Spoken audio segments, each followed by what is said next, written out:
Part 1, Part 2, Part 3, and Part 4. Now look at Part 1. Part 1. You are going to listen to the director of a college talking about his school. Listen to the talk and answer the questions. First, you have some time to look at questions 1 to 3.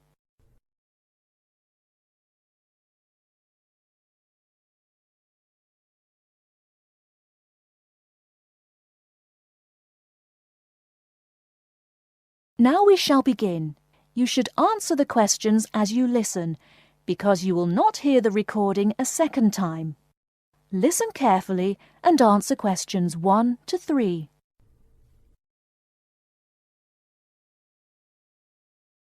Many of you already have a reasonably firm idea of the general subject area you wish to study. Others are more open and searching for ideas. Whatever your situation, I hope you find that we have a course that meets your needs. Our firm aim is to be a student-centred institution with a special emphasis on flexibility. This begins with our attitude to access. We judge people on their motivation and commitment to study as much as, if not more than, formal qualifications. This is reflected in the vitality and diversity of our student population. Some of our students come direct from sixth form or college. Before you hear the rest of the conversation, you have some time to look at questions 4 to 10.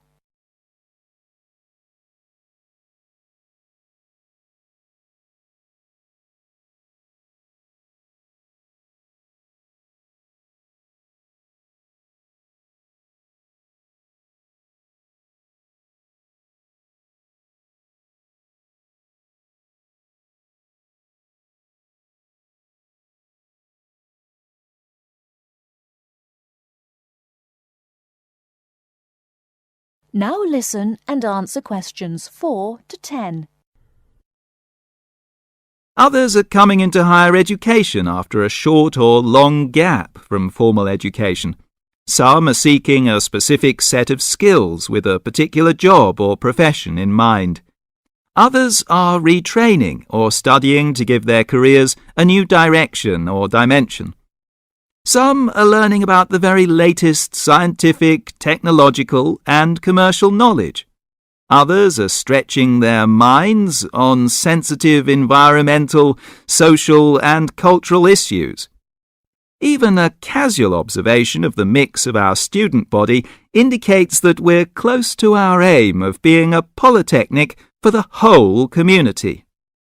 To meet our students' needs, we have 500 academic and a further 500 support staff committed to good quality teaching, high standards, and sensitive and sympathetic student care.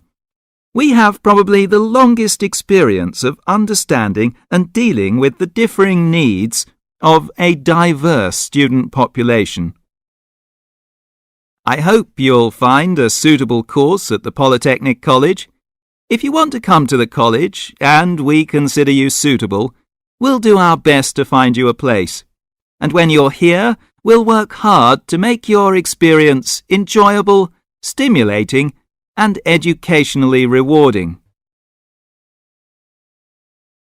That is the end of Part 1. You now have half a minute to check your answers.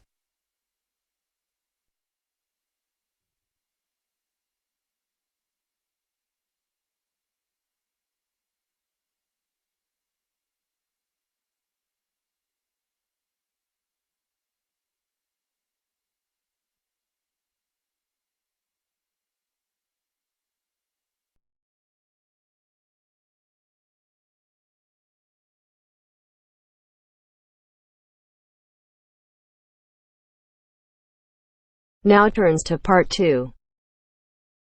Part 2. You will hear a conversation between a prospective student and a university advisor about applying to enter the university. First, look at questions 11 to 13.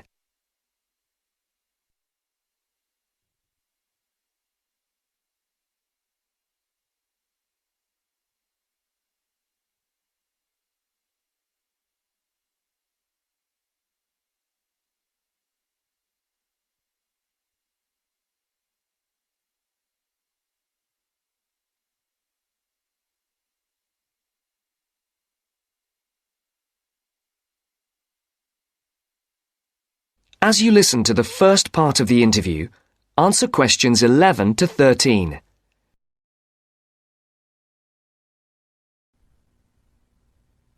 I'm interested in entering your business administration program, and I'd like some information on how to apply. I'm a little concerned because I've been out of school for a number of years. That could actually work to your advantage. It's possible to get academic credit for work experience if that experience is related to courses in our program. I've been working in business for several years. How would I get academic credit for that? First, you'll need to read the university catalogue to see if any of the course descriptions match your specific job experience. For example, if you've worked in accounting, you may be able to get credit for an accounting course. So then what would I do? You would write a summary of your work experience, relating it to specific courses we offer. Submit that to the admissions office with a letter from your work supervisor confirming your experience.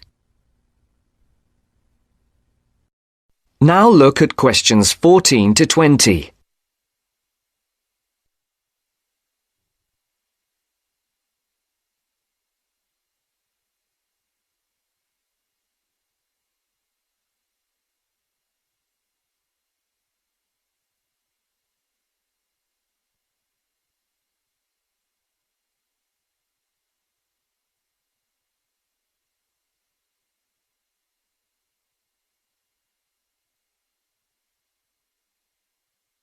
As the interview continues,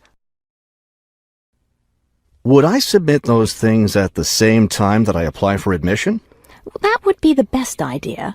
Have you seen a copy of our university catalogue? Not the most recent one. I have a copy from last year. You'll need to look at the latest one. Unfortunately, I've run out of copies, but you can get one from the library for now, and I'll send you your own copy as soon as I have more available. Thank you. How does the admissions process work? Well, first you'll need to get an application for admission. Those are available in the admissions office. The application form contains all the instructions you'll need. That sounds simple enough. Of course, you'll need to make sure you meet all the admissions requirements. How can I know what those are? We have copies of the requirements lists for all university programs here in the counseling centre. I'll give you one before you leave today. Will I need to get recommendations from my employer or former teachers? Oh, yes, you will. The recommendation forms are available in the admissions office. Now, I don't know if you'll also be applying for a part-time job through the university work-study program. I'm considering that. How can I find out what kinds of jobs are offered? You can access the job listings from the computers in the library. Are you planning to study full-time or part-time? I want to be a full-time student. Good. Then you'll qualify for the work-study program. Part-time students aren't eligible. As a full-time student, would I be eligible for a free bus pass? No, unfortunately, we don't have those available for any of our students. However, you can apply for financial assistance to help pay for your books or for your tuition. I'd like to look into that. Do I apply for that at the admissions office? No, that's through us. You'll need to make an appointment with a counsellor.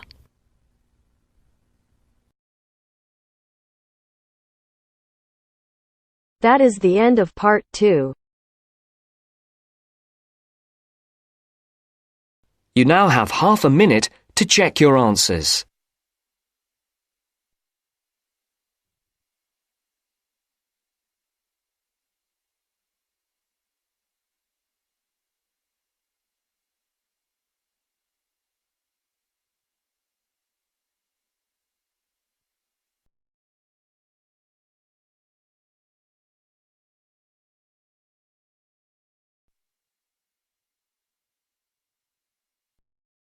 Now turns to part 3. Part 3. You will hear two business studies students discussing a presentation they'll do on an article on working effectively in groups. First, you have some time to look at questions 21 to 26.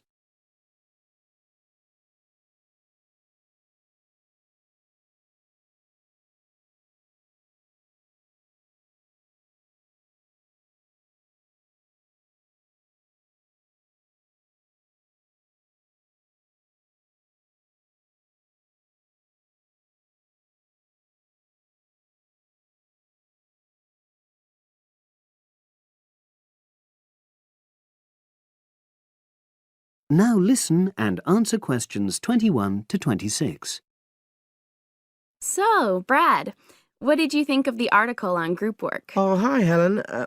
Yeah, it was pretty good, with helpful pieces of advice on how to make group work effective. I think we were lucky to be given such a straightforward text to present at the management skills seminar. Yeah.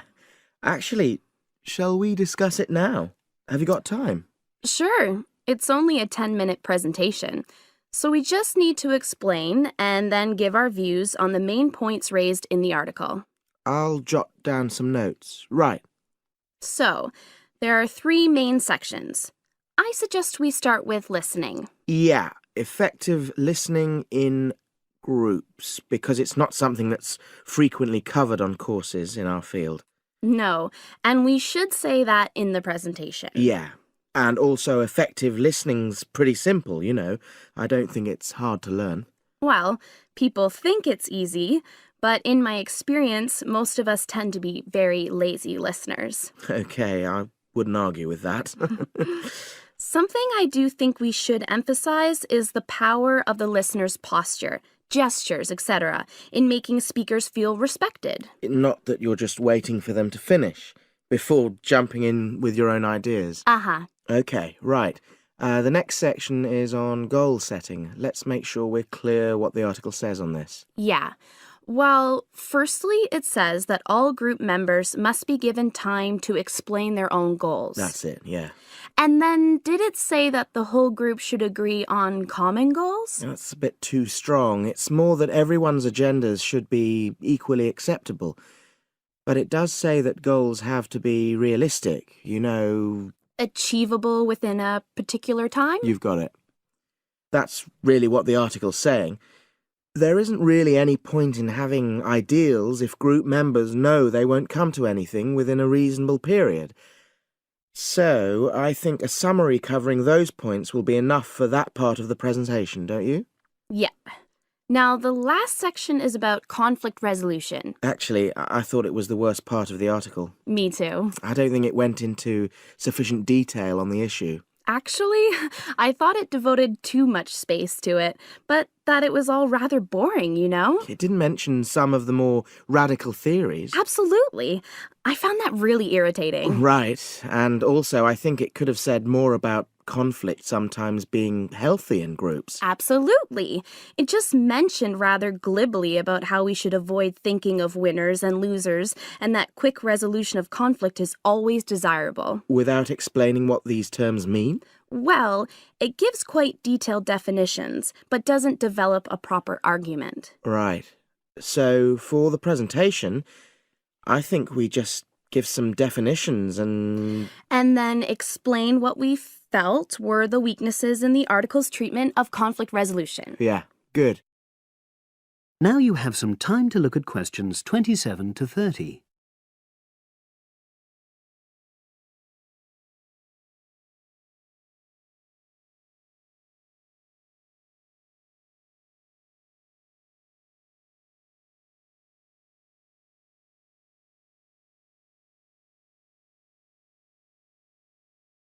Now listen and answer questions 27 to 30. So, let's think about what we have to prepare for the actual presentation. Well, I suppose we'll use PowerPoint, but I'm hopeless at using it, especially if it has any visuals. I really have to look into doing a course on it because I know I'll need it in the future. Don't worry, I'm quite happy using PowerPoint and I'll put it together when everything else is ready. That's a relief. But yes, do that later. Okay. Now, I heard the tutor saying we have to include some well-chosen quotations from the article. I'm not sure if we do. I'll email him to find out. No need. I can just have a look at the specs he gave us when he set the task. That'll be quicker. But the tutor definitely said we have to prepare a handout to go with the talk. I'm not really sure how we do that. Sarah did one last year. Who's she? She's doing the same option as me on marketing. I'll ask her advice on what to include. Great. So that just leaves the bibliography at the end. I suppose it'll mainly be articles. Yeah. So we'll just look on the web, and we can leave that till later. But we've been advised against that? Well, we could have a look through some journals in the library. I think we should start by looking through module handbooks. I think that'll give us some good leads. Yeah, you're probably right. So, that's all the topics.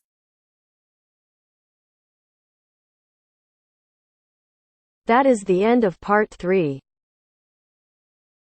You now have half a minute to check your answers.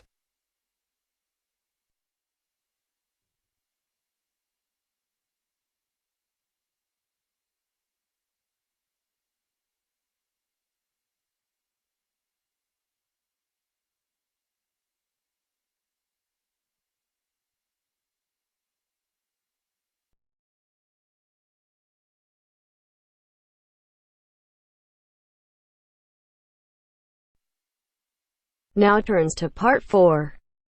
Part 4. You will hear a lecture about geotourism. You have 30 seconds to look at questions 31 to 34.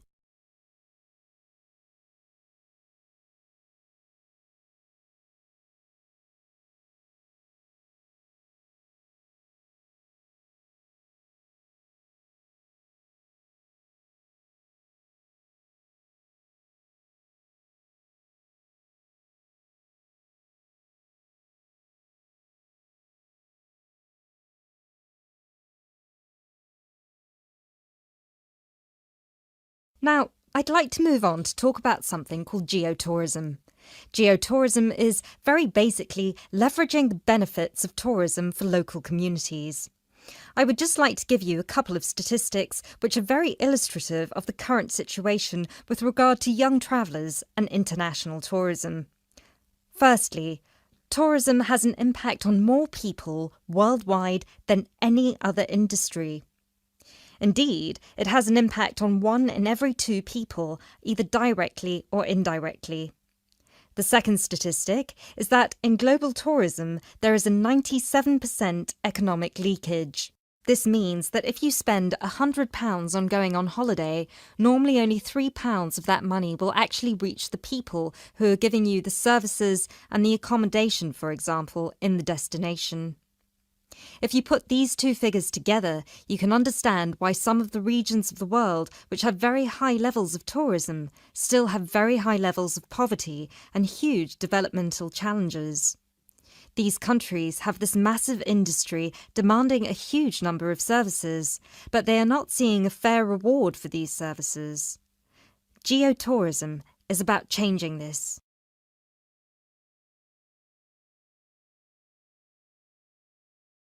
You now have 30 seconds to look at questions 35 to 40.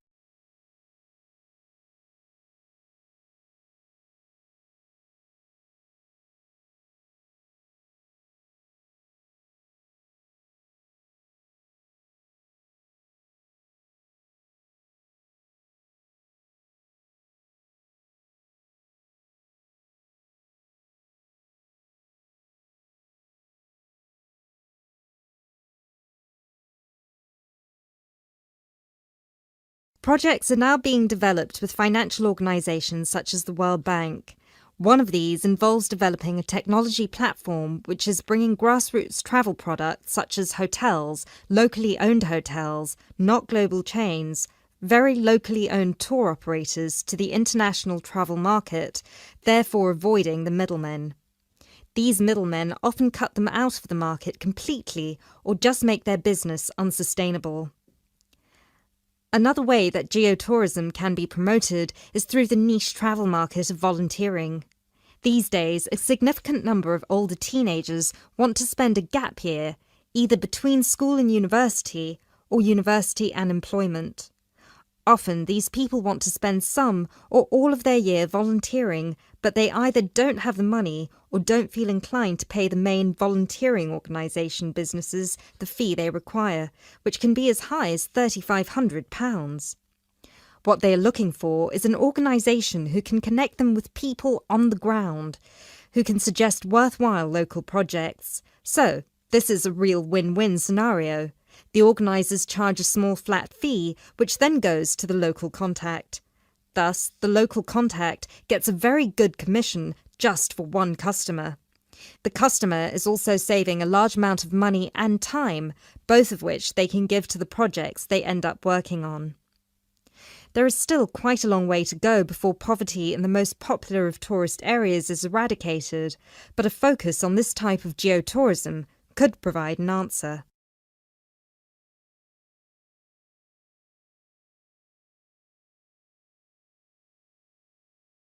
That is the end of part 4. You now have half a minute to check your answers.